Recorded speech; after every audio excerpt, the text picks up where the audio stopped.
pressure isn't too much.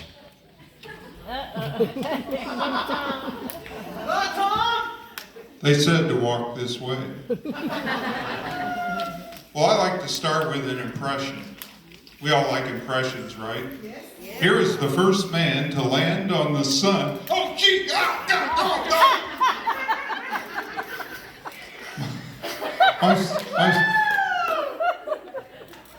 And I do Sean Connery. Ain't that right, Money Penny? My seventh grade teacher, Sister Claire Marie, called my mother and complained, Tom always wants to be the center of attention. Too bad. If she was here tonight, how awesome would that be? But maybe it's a good thing she's not, because with her walker, she could still catch me and hit me with that ruler. Well, looking out on the crowd, it's a very young crowd tonight. Youth group fundraiser, duh, Tom. And some of you young people are probably looking forward to the vocation of marriage. Well, this Wednesday, Mary and I will have been married 43 wonderful years. And we're going to do it right. Nothing says hot monkey jungle love like Applebee's 2 for $25. I think for the 50th, we're just going to go crazy and do the 2 for $28. Though 7 years from now, it might be 2 for $128, right? But, as wonderful as a marriage is, as happy as, the matrimonial relationship can be, there are rocky moments. And the first rocky moment, right, was right after that snake and apple incident. Adam and Eve hid from God, jumped into the underbrush, and came out of the foliage in their fig leaf costumes. And Eve looked at Adam and goes, "Does this make me look fat?" And Adam, being new to this state of life, thought honesty was the best policy.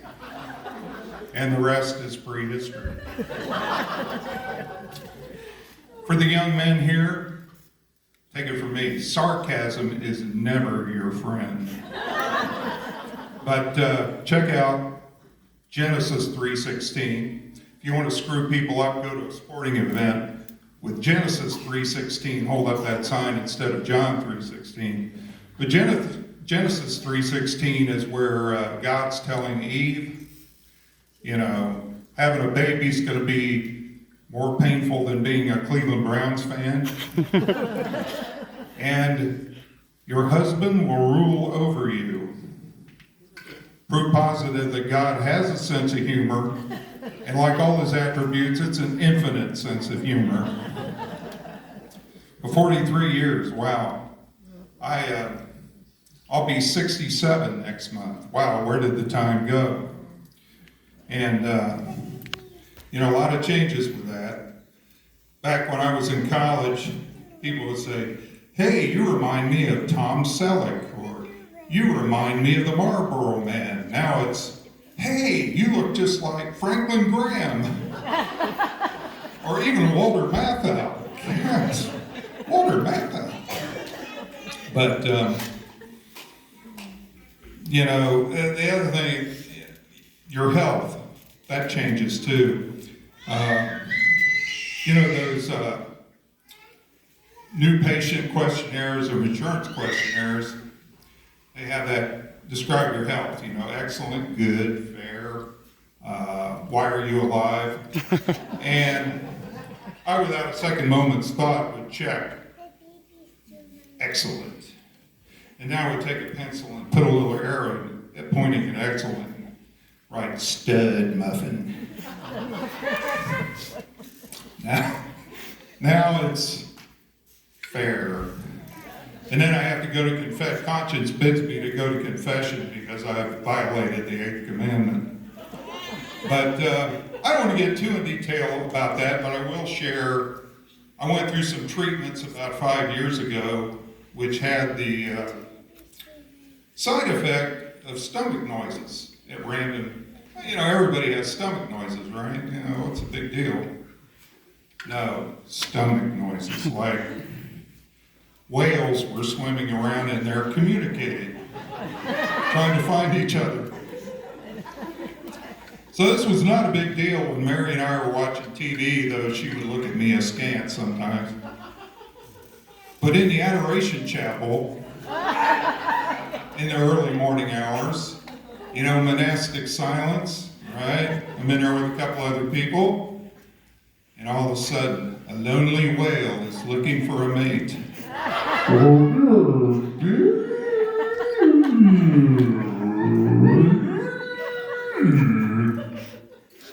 That's pretty embarrassing. But back to marriage. It makes me sad I had no daughters. Well, until I look at what an average wedding costs now, I feel better. But I do have 2 granddaughters, Jordan 8 and Kara 4. And Jordan loves me, you know, but she's 8 years old and she's kind of moved on, you know. But Kara still finds Grandpa a source of delight and amusement. And this has happened more than once. She'll snuggle up to me. She'll go, Grandpa, why is your stomach so big? Are you having a baby? Charming, right? Cute. But what I found when I go up to women in Publix and ask that question, they're not as charmed, right? Especially if they're not going to have a baby. But she still finds Grandpa as a potential amusement park. Had some back issues, and a friend gave me one of these inversion tables, and I've been using it. And I was trying to use it when they were over visiting. I've been on it about 4 or 5 minutes, and all of a sudden, I'm going up, I'm going down, I'm going up, I'm going down. And when you've been on that thing for a while, all the blood's in your head. That is worse than being waterboarded. Kara, stop! Grandpa, seesaw, seesaw. Please stop! No.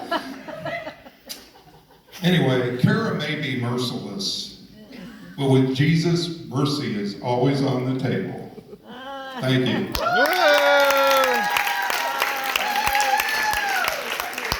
Thank you very much, Tom. Lived up to the pressure. Well done.